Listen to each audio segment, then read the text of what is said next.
भागवत ने भी एक मंदिर मस्जिद को लेकर के कहा है कि अभी ये देश में स्वीकार नहीं है। राम मंदिर के बाद कुछ लोगों को लगता है कि ये विवाद करके नेता बन सकते हैं, लेकिन ये गलत है। जी, पहली बार मैं उनकी बात से सहमत हूँ कि आज जो मांग है, वक्त की जो पुकार है, वो यही है कि हम लोग इन सब मुद्दों से ऊपर उठकर जो हमारे बुनियादी मुद्दे हैं, जो डेवलपमेंट के मुद्दे हैं, जो हमारे देश की प्रगति के मुद्दे हैं, उन पर सभी लोग मिलकर काम करें, तभी हम आगे बढ़ पाएंगे। तो पहली बार उनकी बात से मैं सहमत हूँ। हालांकि ये सब उन्हीं की प्रयोगशाला से चला है, लेकिन चलिए देर आए दुरुस्त आए।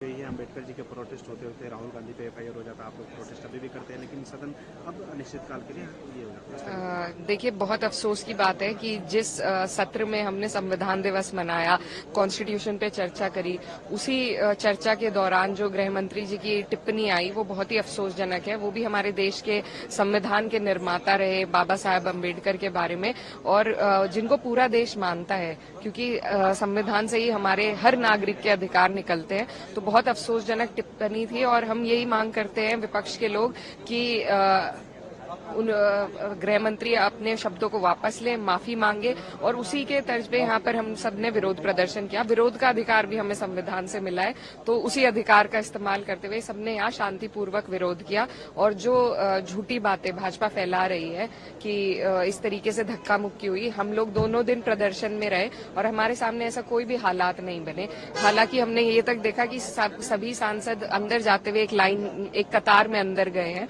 तो व्यवस्था ठीक थी, शांतिपूर्वक थी।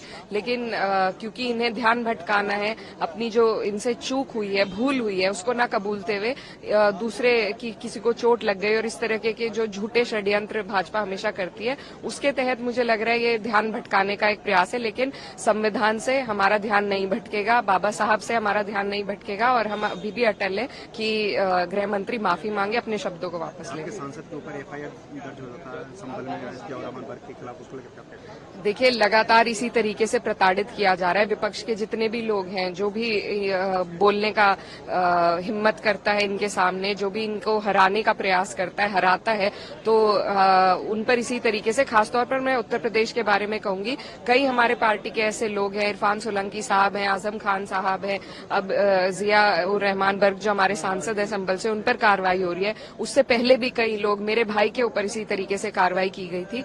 तो ये इस सरकार का प्रचलन है, इनका तरीका है। लेकिन हम समाजवादी के लोग हैं और हम डरने वाले नहीं हैं, ना हम झुकने वाले हैं। हम हिम्मत से अपने लोगों की लड़ाई